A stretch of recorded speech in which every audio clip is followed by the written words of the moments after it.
My ambition. Ons. Hello, everyone. We're back. And crazier than before, I suppose. We've had a holiday. I know. It's gonna have built up. We've got that pent up energy. I think so, especially with Alex been away. So I think I'm kind of like raring to go as well. Hello, everybody, and welcome back to my ambition. Hi, everyone. I'm Alex. This is Tiffany. Today's going to be a good one, guys. I'm so excited. I could actually jump out my screen. We've got Leah Turner, Leah in the building. Like, you might be getting the vibe, Leah, that Tiffany's the crazy one. I feel better about having had 3 coffees this morning now. You probably need it. Yes. Sounds like we're all on the similar level. So just to tell you guys a little bit about Leah. So Leah is a LinkedIn expert and founder of the HoLT community, a global business membership supporting over 580 entrepreneurs.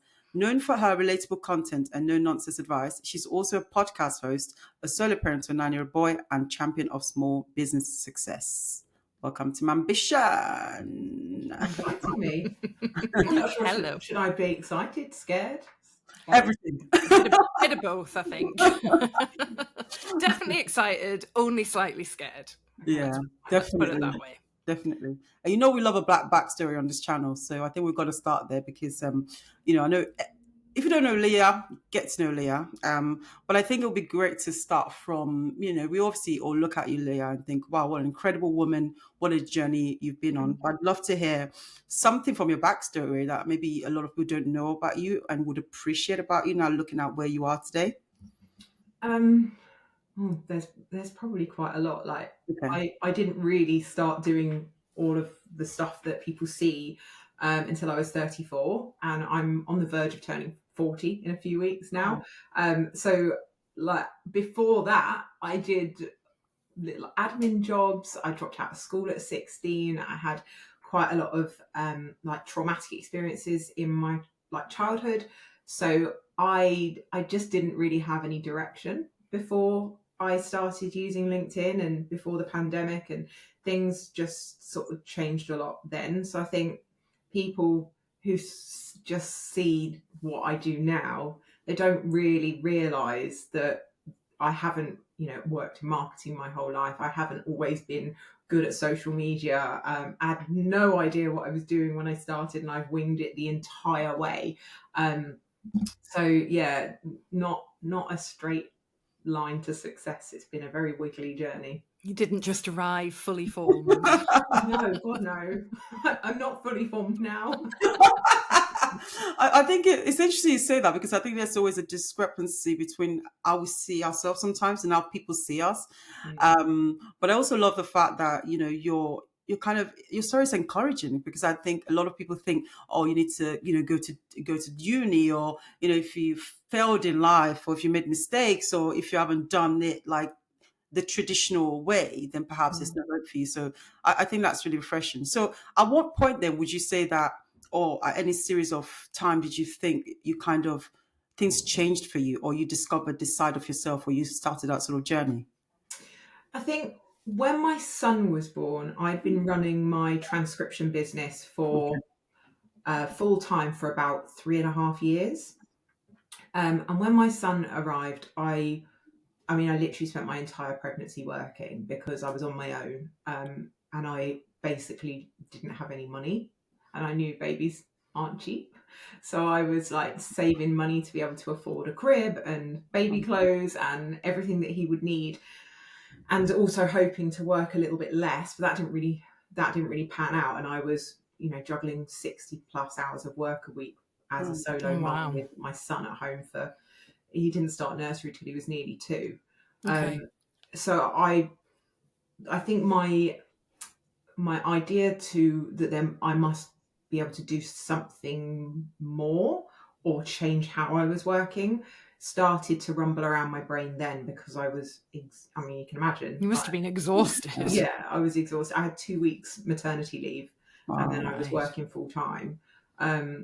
More than full time, full time and a half. So that was, I think, when I started thinking, there's got to be more. But I was kind of in the benefits trap because I was solo parent. I was obviously getting some support from the government as a low earner, so I was getting things like housing allowance and contributions towards childcare, etc. But I knew that if I went back into a job, I would not really be able to earn probably more than 25 out of real push 30 grand a year, but then I wouldn't get the benefits. But that wouldn't be enough to pay for my rent and bills and childcare and all of that. So I was very much stuck. I couldn't go and get a job because I only qualified for those benefits because I was self-employed.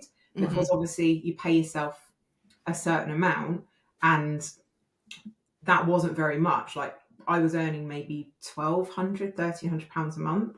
And obviously, because it was a business with all the business expenses taken off, it was very little left. So I qualified for benefits, but I wouldn't have done that if I had a job. So I was stuck. And then in 2019, my son was, because of he's born in September, so he didn't start school until he was nearly 5. So I had him at home like an extra year.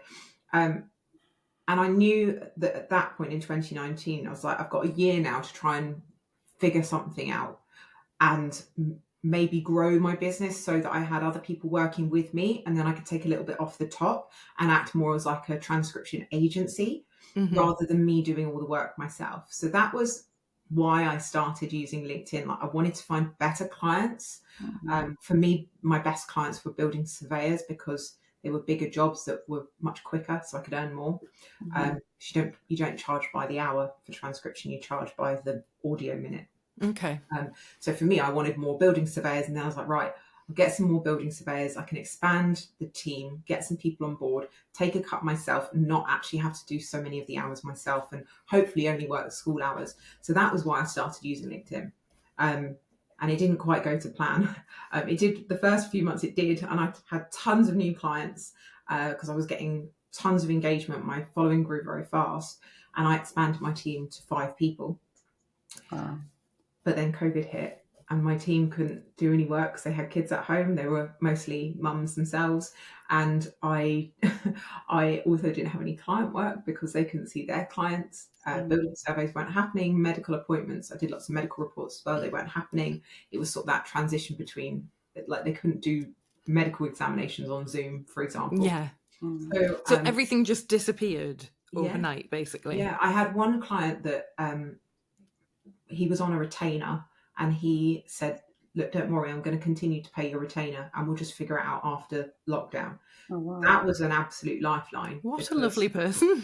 Yeah. And I knew that, like, he was amazing. His name's Simon. I worked with him for 9 years, and it was funny because he'd been through so many typists, like transcribers, because they couldn't deal with him because he's quite like an abrupt person. He's a surgeon. And actually, like, I got on with him like a house on fire, and I broke my back putting things out of the bag for him. But we just got on, and so I became his, like, I was his lifeline, and so he was really kind to me to do that. And obviously, like, we figured it out, and I worked off what he paid me. But it was really, really difficult, and that was when I started toying with the idea of showing people how to use LinkedIn, because I was having so much success finding attracting clients on there that everybody wanted to know how I was doing it. And I sort of took a punt and gave it a go, and it sort of exploded after that. So, yeah, I mean, the whole LinkedIn thing, we talk about LinkedIn on here all the time. A bit too much. A bit too much, yeah, probably. When we first started the podcast, I was like, oh, I'd bet. I mean, I've had a LinkedIn account for, probably since about 2013, something like that. Yeah. Never really posted anything on it. Thought it was still just one big giant CV that you have online. Maybe updated it. Tiffany always laughs when I say that, but it's genuinely what I thought. Like, that is, I think a lot of people still think that as well. Yeah. I think a lot of people who think, why are they talking about this all the time, still think that. Yeah. And Tiffany said, I don't really use social media, but I do LinkedIn. And I was like, oh, okay, maybe I should be on LinkedIn. And started just putting, I think, similar to you, Leah, just kind of random stuff that probably attracts a bit of the ire of the this isn't Facebook crew. But engagement kind of built quite quickly, and we obviously spotted you very quickly because you're so prominent on LinkedIn as well. But really, I was thinking about it in the shower earlier today. It is a bit like Facebook in the way that it works in terms of social media, and it's a social media that I was more familiar with, so it made a lot of sense to me straight away of like how to post and what to post, and maybe putting a bit of funny content on because a lot of it's really dry and boring. Yeah, and humor goes really well on LinkedIn. Sorry, say that again. Humor does very well on LinkedIn. Yeah. I think people are looking for it. I think, and I think I would actually love to kind of get your advice on that, Leah, in terms of if there's a woman listening not to this, probably a mother, and she wants to build a brand, or she is kind of thinking about how to get herself out there, would you have an advice for someone like that? Maybe something that's helped you, but you didn't think would help you, but actually it's been really helpful. I think I didn't really consider LinkedIn as somewhere to build a brand. I was just, I logged into LinkedIn because I needed building surveyors. And Where do you find them? Yeah, that seemed like the place I could go. And then I was like, oh, hold on a minute. I can change my headline. So I changed my headline to something like fast, efficient transcription for building surveyors or for construction professionals or something. So I then started commenting on building surveyors content. And I was like, oh, the search facilities are really good on this. I can find all these building surveyors. Oh, look, they're active. Let me go and comment on something that they say. And I was, rather than being like stiff and boring, like the cringy AI comments that you see on there these days, I was just like commenting stuff that was a bit whimsical and cheeky. Not like rude or anything, but like a bit unhinged, to be honest. But it made me stand out. And even now, over 5 years on, I occasionally will get a phone call from someone who's seen me on LinkedIn and gone, when our secretary goes away, we'll call her. We'll have, because she's a specialist. And they'll be like, do you still do transcription? No, I don't. Thank God, no. It worked so well that I was having people going, I don't even need a transcriber, but I want a reason to work with you because you seem so much fun. Like, I feel like I would love working with you. I'm like, okay, but like, that's the thing that I offer. So if you don't need that, there's not much use for it. I had someone who even hired me just because he wanted to work with me and asked me to record his like voicemail message on his company. Like, just because he wanted a reason to give me money and work with me. It was so strange. But I think the thing that people, if you're a mum and you're thinking about building a brand, the first thing you need to think of is who are the people that I want to work with? Because if your ideal clients are, for example, people that sell physical products, you're like e-commerce type people, then you're probably not best really investing your time on LinkedIn heavily. You'd be more suited on like Instagram and TikTok. And I think if you're selling things like, you know, the multi-level marketing type things, they don't do very well on LinkedIn generally because it can be a bit sort of snobby towards that. It's not a real business. Like, I have zero opinion on it as long as they're not hey girling in my inbox every other day. Like, do what you want. But I think if that's your thing, LinkedIn's probably not the place to build your brand. Not saying it won't work, but I think it would be a lot harder. Things like a lot of the stuff that I see on Facebook that's like tarot reading and psychics, that's not LinkedIn vibe generally. But having said that, wellness and mindfulness, things like that do very well. So people are still interested in like health and wellness and stuff. So I think it's establishing like who your brand is for and who you want to reach, and then deciding on the platform based on that to build. But ultimately, not filtering who you are.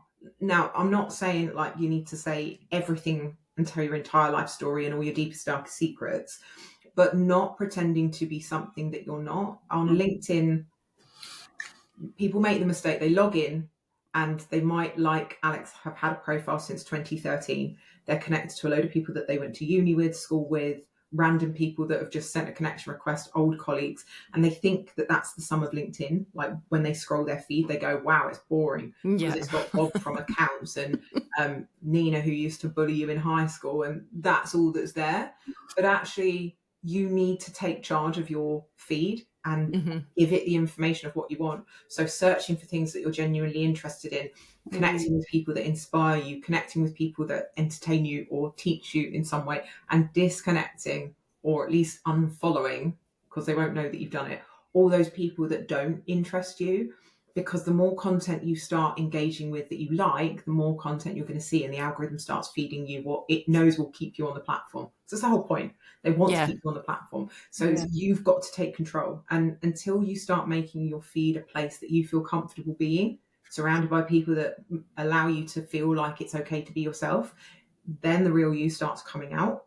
And then it starts to feel more like popping down to the pub with your mates and having a giggle than walking into a boardroom unprepared in a too tight beige skirt suit and having to be like this weird uptight version of yourself that I thought I needed to be on LinkedIn as well. I didn't even have a photo when I first started LinkedIn. So I was like, I feel like seriously. A little bit like you're the version of yourself that you're scared the real version's going to come out when you go down to the pub with people after work. You're like, let's try and keep the unhinged back. But actually, after a couple of drinks, it's going to come out anyway. Everybody wants to feel seen and like they can be related to, and no one can relate to you when you're acting like a sandwich board for your business and you're being like stiff and formal, because people know that that's not the real you. Whereas when I started sharing stories of being a mum, silly things that had happened in my day-to-day life, embarrassing stories, like random thoughts going through my head, people just started going, oh my God, she's just like me. I'm that kind of weird as well. I'm that brand of odd.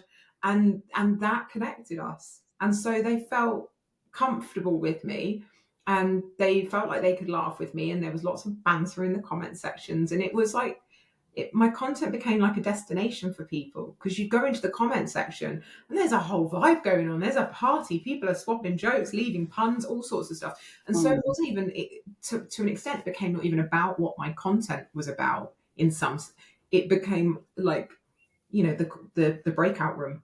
Yeah, it's when people go off on one and have a chat in the comments that you're not even involved in. You know that you've hit the mark, don't you? And it becomes fun for me. And I'm like, it doesn't really matter what I post, because the comment section is going to be fun. Especially when you're like rescuing birds and little animals, right? And planning your sanctuary. Content just literally lands on my doorstep. It's great. We should definitely talk about that, though. I think that's such a fun, kind of interesting, like, part of your personality. Do you think you probably just a caring side coming out there? Do you think, or just being little, just defenseless animals are just attracted to you? I mean, I will be the first person to say I prefer animals over people. Now, that doesn't mean I don't like people. Like, I like some people, like nice people. But I've grown up. Like, I think I had my first pet bunny when I was about 4, and he was the runt of the litter with no fur on his ears. No. And then we had my dad had a dog, and I think I was about 4 when we got a dog. And then like that dog was my best friend, and we had God knows how many more rabbits and guinea pigs. I've had pet rats. I've had everything, and it doesn't matter where I go in the world. I will always find some sort of an injured animal. I can't even tell you how many dogs I've had to rescue.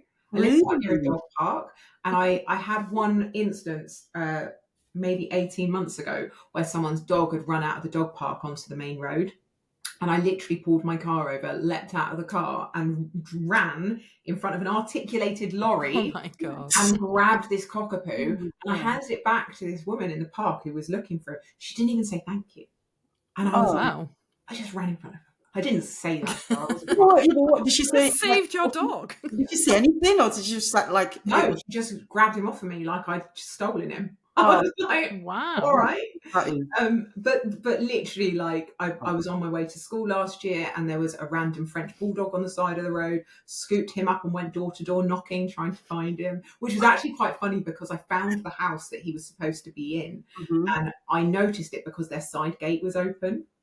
And so I knocked on the front door, and I was like, is this your dog? And he goes, oh my God, yeah, how did you know he lives here? I was like, oh, he told me. And my face was like, Correct. but yeah, I'm like, I must have probably like 10, 15 different dogs. I've had baby pigeons. I had a What? HoLT recently, like was just sat by my car. I think it was in shock. Maybe it had flown into a window. So it just sat there on my hands. And I brought it in the house to find like a box until it had recovered from the shock. And it flew out. I went upstairs to try and find a box. The whole time it's just like sitting on the palm of my hand. I wasn't like that, like with my hands closed. It was just sitting on the palm of my hand. I think I saw your LinkedIn about this. Yeah. And I went upstairs and the thing like flew out of my hand and landed on my head. And I was like, of course I don't have my phone in my hand because I was carrying a bird. So I opened the windows and it did actually fly off and it was fine. But yeah, this is just like a running theme and my friends all know it and my son thinks it's great and he's a bit the same. I am hearing that Snow White music. I had a deer stuck in my back garden that I had to sit and hold with wrapped in a blanket for 2 hours until the RSPCA came to I've got a relation who's a bit like this. She rescued a whole flock of ducklings that had blown away from their mother. She like on a high street. She went into a shop and got a box. I found a duckling being stalked by a fox in the park when I was pregnant with my son, and I carried it. He came with me on my bump, and luckily, on a duckling, I just balanced him on my pregnant tummy. An actual duckling.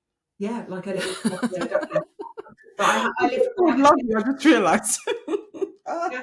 Literally, like all of them. I don't even know what the birds were that I helped in Costa Rica because they were like exotic birds, but had fallen out of a tree.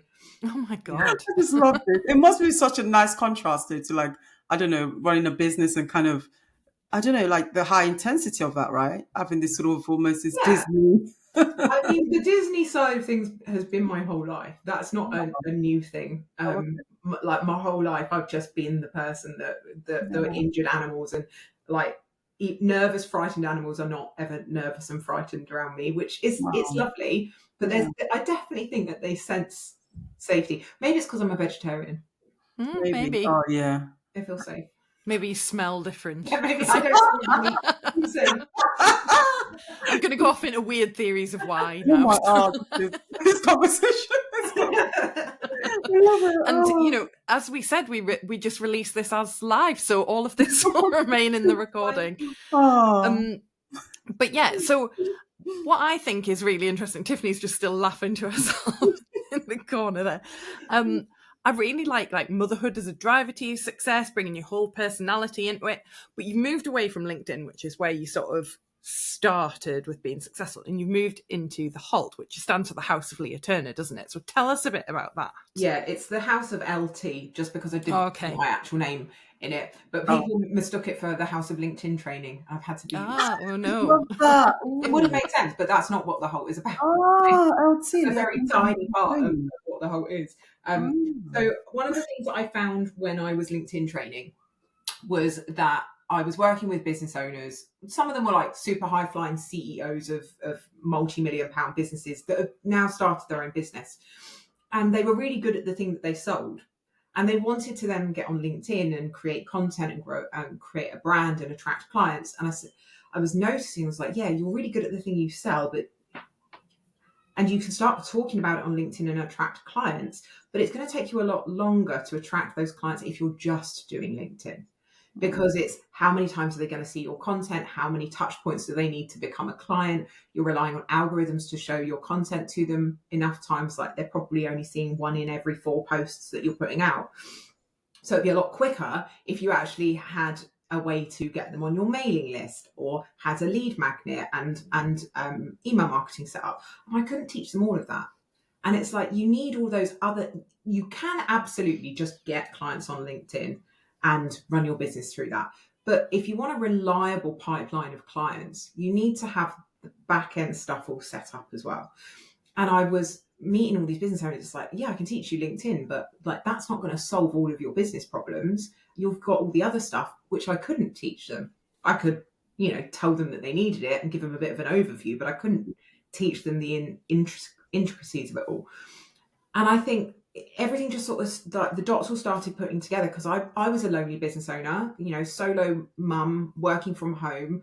I felt isolated. I didn't know who to turn to. If I asked on LinkedIn, I couldn't rely on the advice, because if I said, I need a VA, I've got 1,000 messages in my inbox pitching me their services.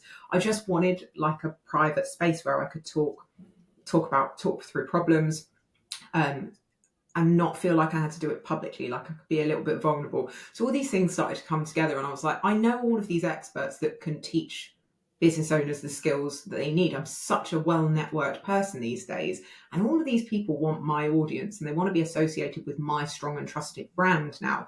So what if I became the middleman and facilitated these people learning, and I've got contacts that can help, and we did it in a private space where we could all cheer each other on, good times and bad, and help each other out and ask for advice and not be judged for not knowing something or it feels like a stupid question. It's like, it's not a stupid question. You only know what you know, and you all learned. So like, it took me 2.5 years to figure out I can actually automate my invoices, and I didn't have to send every single one manually, which was a game changer for me. But how would I know that? No one had suggested it, and I didn't know it existed to ask. So that was basically how the HoLT came about. It was just, I wanted a community, and none of the communities that I was seeing really, like, I didn't go into any other communities because I didn't want to be influenced. I was like, I'm going to create the thing that I would want to be in, and I'm going to find the right people that would also want to be in it. And I didn't know it was going to work at all.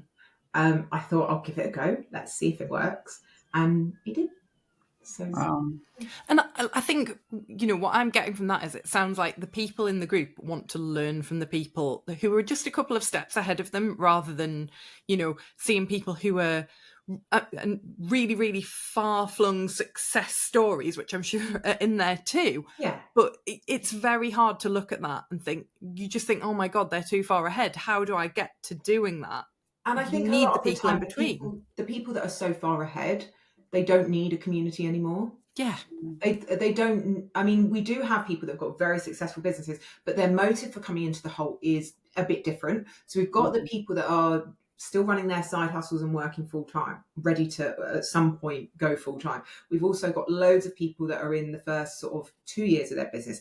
And then we've got people in the sort of 5 to 10 year, and some that have been in business for 20 years. But we've also, so those people are looking for clients, not necessarily from the community, but they're networking, they're learning from the masterclasses, they're using the resources, they're coming to our community calls and speed networking. And then we have people that have established businesses that come into the HoLT to handpick trusted freelancers to work with. We had a guy that was running a startup, came in and got 10 freelancers and literally hired all of them for this startup to get this project off the ground, and has continued to work with them. We've got a guy called Ashley who runs a scaffold company. He has a scaffold company, and he's like, I need all these services. I trust Leah's brand, so I trust people who are associated with it. So I'm going to come in here. And he's literally within his first month found 3 or 4 people that he's hired immediately. So there's a lot of different motivations. But yeah, I think the people that are sort of in their 7, 8, 9-figure businesses, they don't really have the time or the inclination necessarily to be in a community offering advice to people right at the beginning of their journey.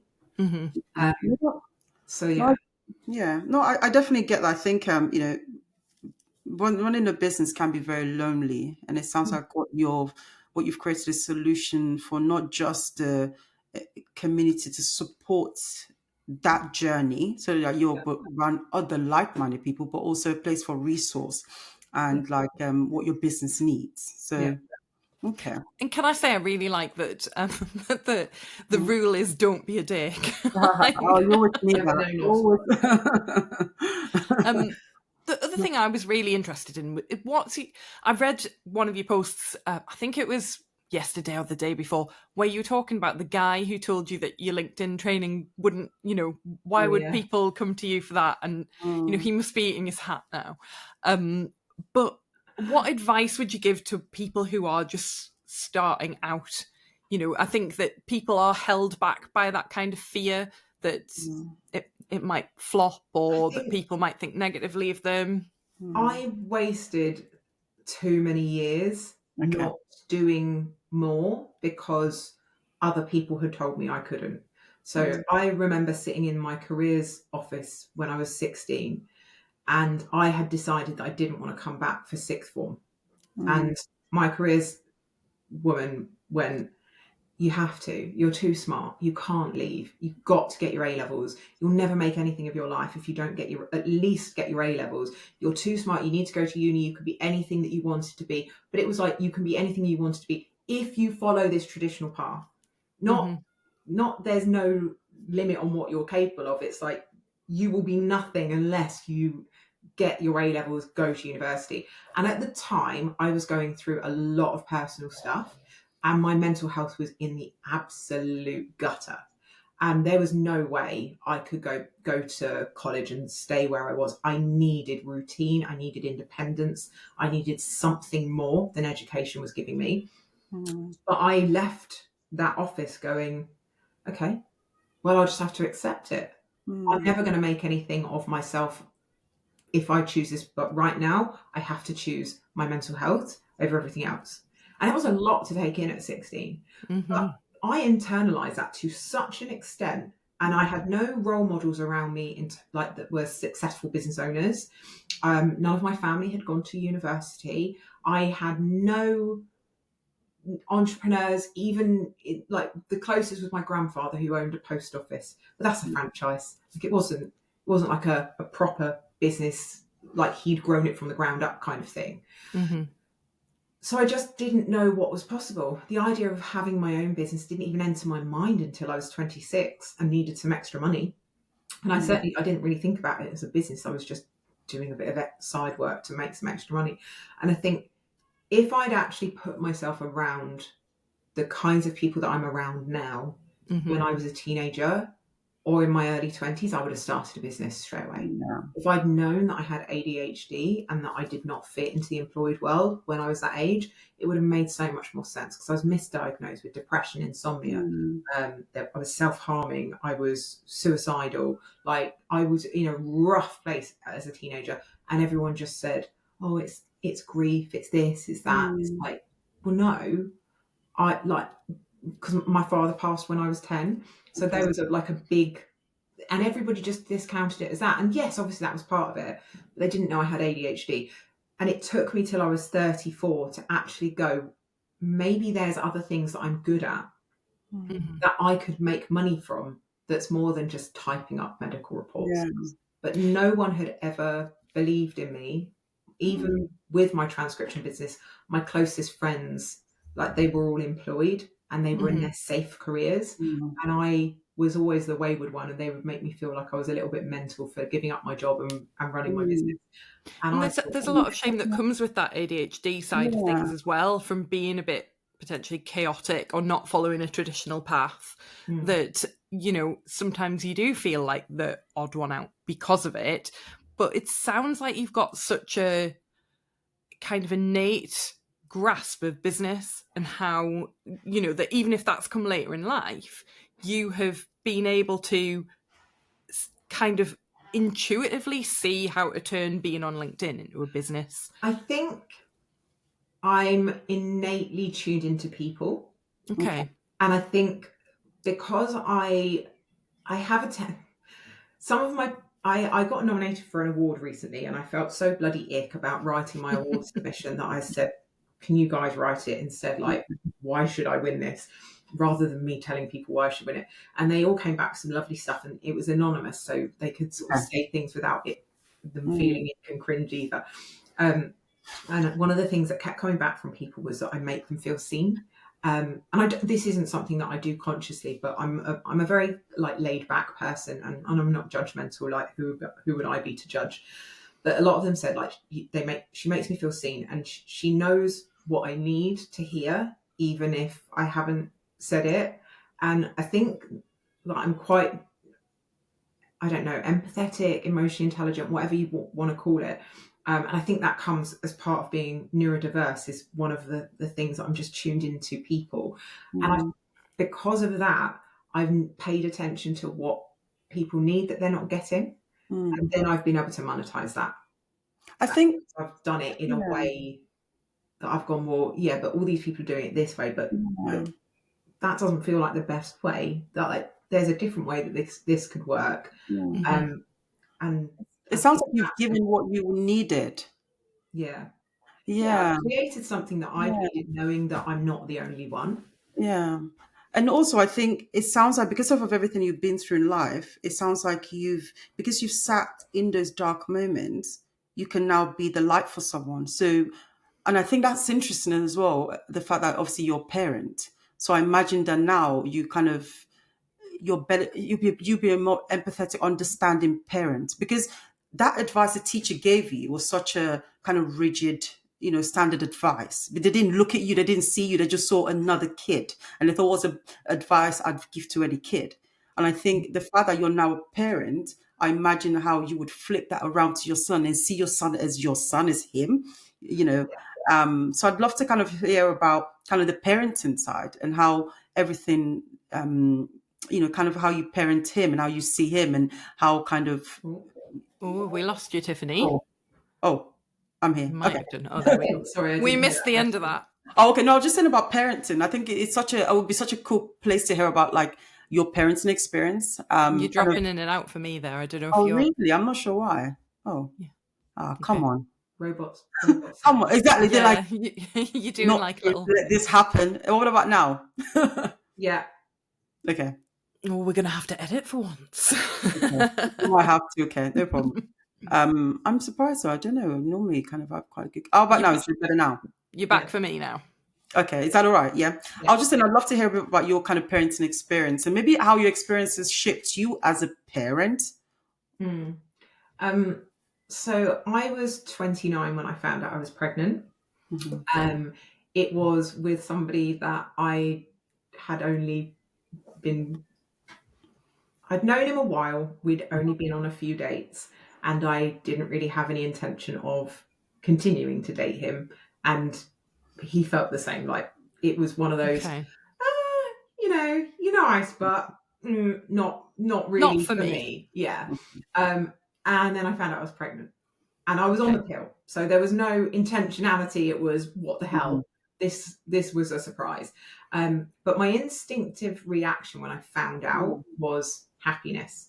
I was shocked as hell, like so shocked. I sat on the toilet seat and broke it because I was like, "What on earth?" What, just like flumping down? Literally sat down. So because I'd left the pregnancy test in the bathroom, went over to the windowsill to pick it up to look, saw it was positive, and sat down on the seat and went, but so hard that like literally snapped the plastic toilet seat. And then called my mum and went, "Oh my god!"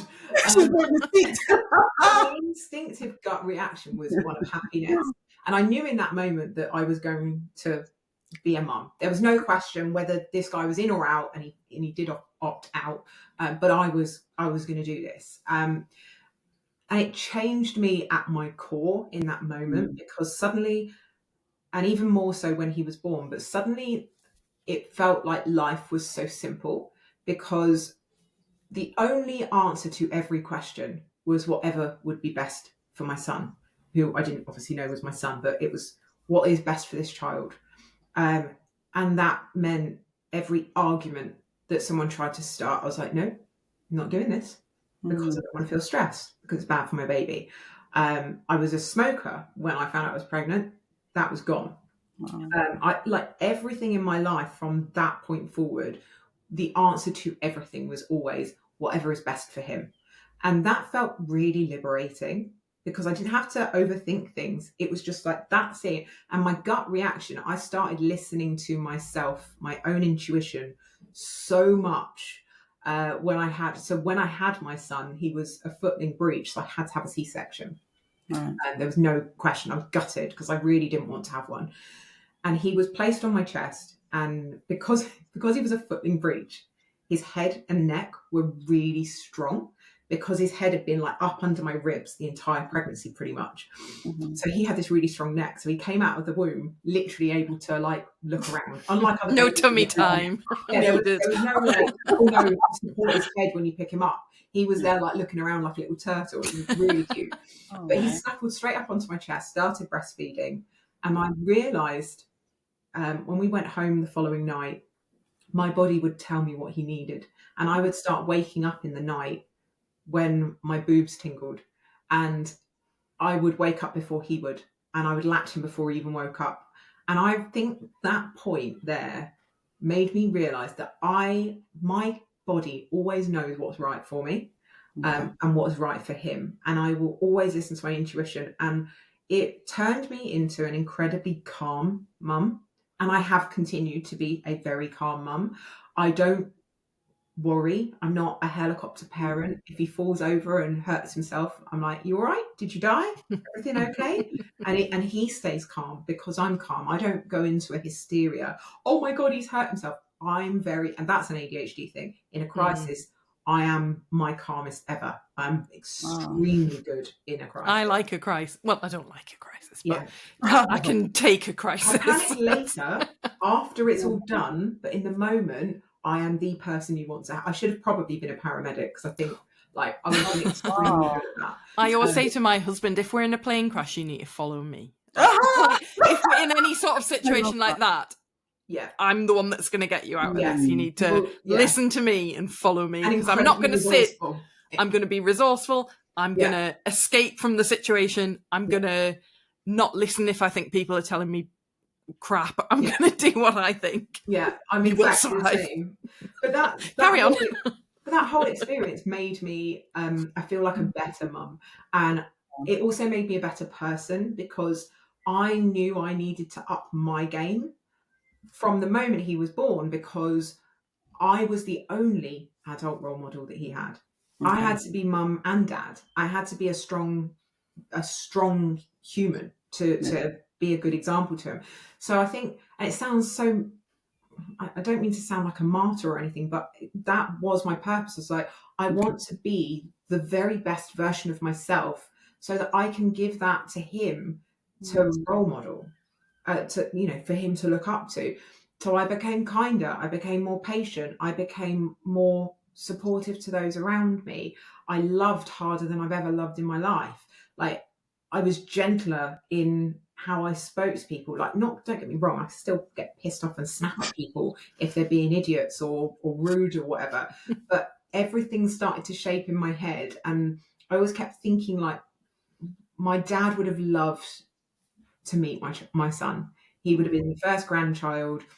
He would have doted on him. And I'm always like, I need to be the best. I owe that to my dad, to be the very best parent that he didn't have the opportunity to be. So it's all sort of factored in. But my son has made me a better person in every area of my life. And I wouldn't have had the reason to step up and step into my potential without him. Oh, I'd love to kind of link that as well, I think, to the financial side of things, because I think, imagine that, I think you made a post about like purchasing your dream home. Congratulations on that, by the way. Thank you. I'd love to kind of talk about kind of like this idea of like, creating financial independence, especially as a woman, as a solo mom, as, how does that all sort of play out in your head, would you say? I still find it quite weird. So I'm not painting myself as like a multimillionaire. Like, my businesses have turned over over 2 million in 5 years, which isn't like ridiculous, but it's for someone who was making £1,200 a month, working 60 plus hours a week. Like, that was a huge game changer. It was really hard at first because I didn't believe that it would last. So I became like a dragon hoarding my treasure. And it was just like, make all the money while this is a thing, because it's probably not going to stay a thing. I'm probably going to have to go back to typing at some point when the pandemic's over. And obviously that thankfully didn't happen. But I literally went from making almost no money to making thousands and thousands of pounds a month, which don't get me wrong, I'm not expecting any tiny violins. It was lovely, but it was such a weird change because, and I'm not a person who spends a lot. I don't go shopping for designer clothes. I don't drive £100,000 car. I don't fly first class places. I'm not at that level, but I do invest my money in like my son's education. Like, he's privately schooled.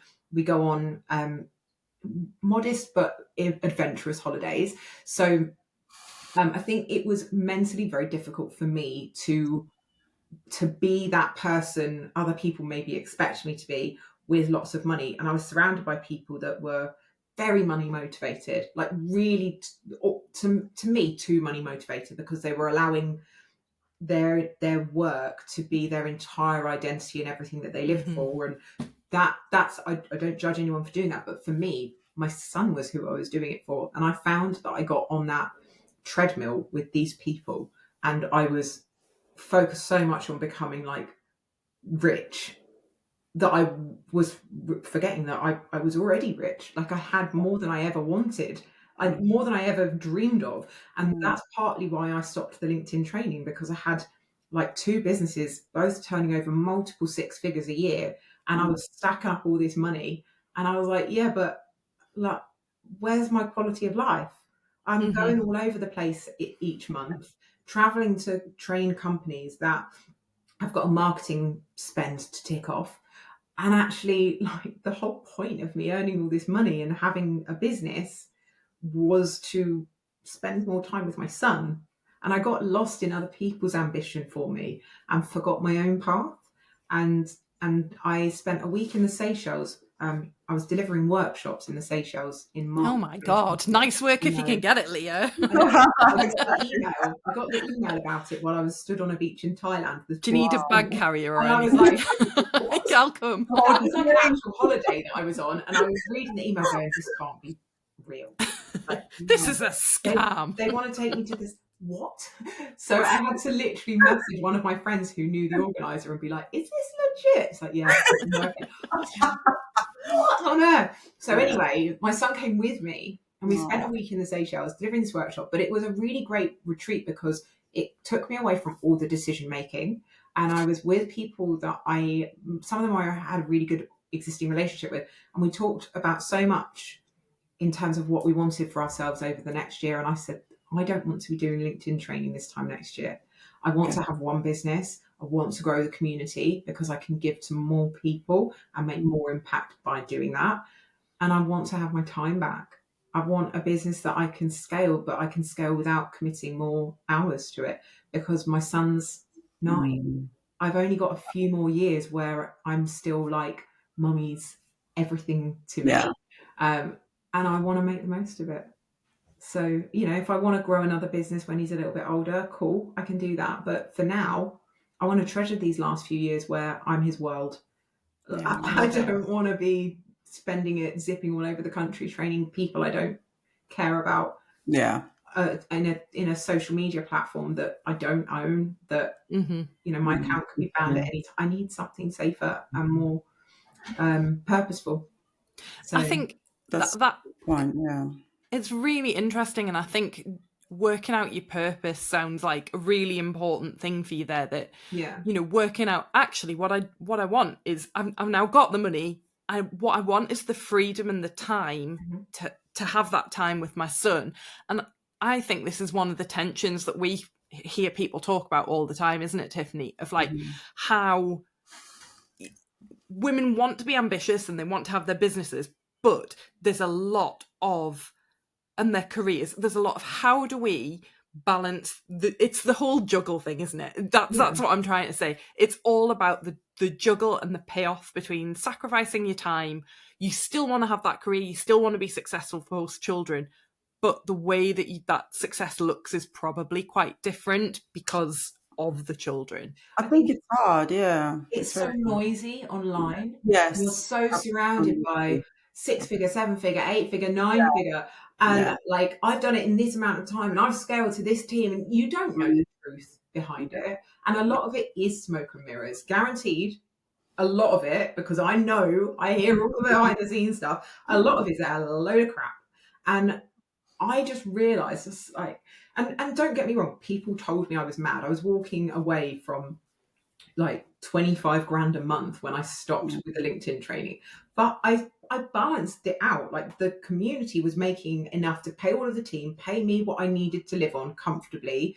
I didn't need all of that extra money. And it might sound insane, but I was like, but why? I'm paying into my pension. I'm creating a future. I can cover all my bills. I'm happy. The whole point in 2019 of me logging onto LinkedIn was to make enough money that I didn't need to work more than school hours.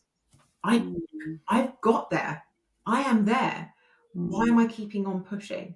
And that doesn't mean that I don't want to do more. And I've got ambitions for the community, but I don't want to do it at the cost of my mental health, my time, my energy. Like, I want to be excited by what I'm doing and keep innovating, which I will. And I've got lots of ideas for things, but I don't want it to be it can't consume my life, because having a life is the whole point of doing it. Like, it's such a, and I think it's such a relevant topic, this, especially with mothers. I think it's something I think about as well, like in my life. I mean, previously prior to doing what I'm doing at the moment, I used to run a business, and again, it just took so much. I even remember when my son was born or my daughter was born, as soon as it was born, I was back in front of a laptop. I remember you telling me you weren't having maternity leave. We Yeah. had kids 10 days apart, and I was like, oh my God. I couldn't do this. I just didn't, and I think it's this kind of, on this wheel, you're all constant on this wheel to, like, especially when you run a business, you can't stop. I mean, I had 3 people working for me, so I can't stop working. I had to kind of keep going, and it's what and it's okay. But now, again, my kids are 2 and 4. I realized that you have to give up something. I think that's the idea as well. On that journey, you realize that something has to give. Yeah. So by joining the company I join now, I have the flexibility. I can go to sleep at night because someone else's company. So, they're in charge of, like, the strategy, direction, the business development. I just have to turn up and do my work, and I can earn a really good living. But not only that, I get to spend more time with my children. And I'm actually happy with that trade-off right now. And because of what you said, it's knowing at this point what I want and what's important to me and choosing. I mean, you just can't do everything. And I think for me right now, so even though sometimes the back of my head thinking, oh, I'd love to run a business, I'd love to kind of get back into that sort of like lifestyle, I do think right now, I just don't want to miss this, but later on, maybe it will change. And I think, again, what you said is about just kind of walking away from the crowd a little bit and knowing what you want and what's important to you. And that's hard because there is a lot of noise. Really understand your own values. And I think it's important to regularly have some really good time away from everything going on, whether that's on like a little retreat, whether that's just a nice long walk on the beach with the dog and your headphones on, just everything out, like a day out, just to really think, what are my values? What are the things that are the most important to me in the next 6 months? And then you can start making a plan to get there. And I don't think I'd ever really done it. I think I just got stuck on that, chasing to how big, how much money, how successful, how many followers, like all of that everybody else seemed to be doing. And I went, but hold on a minute, that's not me. Like, I don't care how many hundreds of thousands of followers I have. Like, I'm deleting more than I'm adding because I want the right followers. I don't care about any of that stuff. I never did right from the beginning. So why am I letting other people and their ambitions get in the way of mine? And I was comparing myself to, and we've talked about this, me and him, but I was comparing myself to somebody who'd started maybe a year after me, who was already hitting the £1 million mark. And I was like, yeah, but he's a man and he's got a wife. He's got a wife. That's what it is. And all of the childcare and all of the planning of the life. And I don't have that. I'm on my own. So why am I running a race with someone I can never win against? Because I'm literally like hopping. Need a wife. Yeah, like I've got one leg, he's got 4. Like, this is not gonna, like, see, we're punishing ourselves and we're comparing ourselves to people who might on the surface look the same, but there's situations, like, I remember there's somebody else that people would compare me to a lot, but like that person came from a very wealthy family and had a huge leg up and lived in a place that was a lot more accessible to achieve what they wanted to achieve. And I was like, hold on a minute, like, what? I don't want to. And what they were achieving wasn't actually what I wanted to achieve. I never wanted to have employees. I never wanted to have a bricks and mortar office. Like, none of that was in my plan. But suddenly I was feeling bad because I hadn't done it. I was like, how could I have done it? I've never tried to do. That wasn't the goal. I didn't want to do it. Yeah, so I think having those regular check-ins with yourself about what's actually really important, not in competition with other people. What do you want your life to look like over the next 6 months? Do that. And actually, when we stop and have those conversations with ourselves, we find that, or I certainly found that, what I thought I wanted and actually what I really wanted were very different. Wow. That's super powerful. Yeah. And especially that comparison piece, because I think, like you said, it's how you're comparing yourself to a thing you don't even know the context, the background of, you don't know. And half the time, you only know the surface of what they want you to know via social media, and you don't know the full story. Yeah. I think sorry, go ahead, Alex. No, I was just going to make an observation about the social media stuff. So when we were on holiday last week, we had a great time, but my son wouldn't eat anything like pizza, pasta, all of that sort of thing. He just wouldn't touch it. You know, the one thing he will one thing he will reliably eat at home, pizza and pasta, he wouldn't eat on holiday in Italy. He told the Italians, I have these really nice pizzas at home that are, like, you know, there's like 50 pence, like the really, really cheap ones. I was like, shh, no, don't tell them about this. But at the same time, some of our friends were on holiday in New York, and all of their photos looked like they were having the greatest time ever. And my husband was like, they've gone to New York. Shout out to the Logans, who looked like they had a great time in New York. They've got New York. I bet they don't look like they're whinging. I was like, they're not taking pictures of the whinging, of like refusing to eat pizza. They're taking pictures of the fun stuff. I can guarantee that they've also had some whinging on their 8-hour flight to the States. Like, of course they have.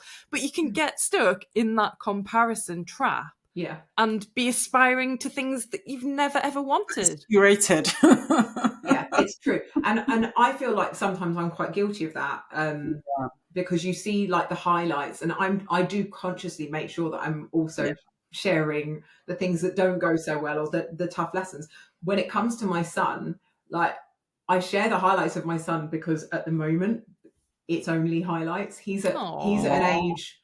That's lovely. When we were in the Seychelles, he would eat nothing but peas and ketchup and apples. That was it for the entire week. He wouldn't eat pasta and pizza like he would at home. I actually went to the shop and bought ingredients to make tuna pasta. Wouldn't touch it. I was like, I'm actually worried now because you aren't eating anything and this is ridiculous. He was just going through this weird control thing with his food, and it was so stressful. But he was good as gold in every other respect when we were away, and he always is on holiday, to be fair.